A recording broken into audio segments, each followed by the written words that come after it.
गुरुरेव परं ब्रह्म तस्मै श्री गुरवे नमः।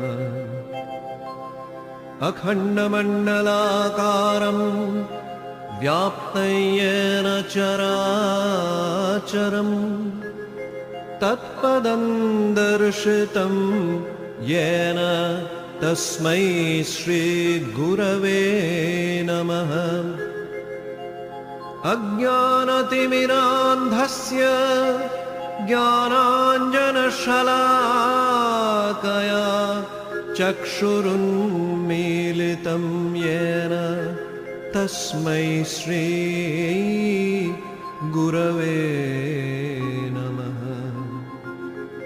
चिद्रूपेण परिव्याप्तं त्रैलोक्यं सचराचरम्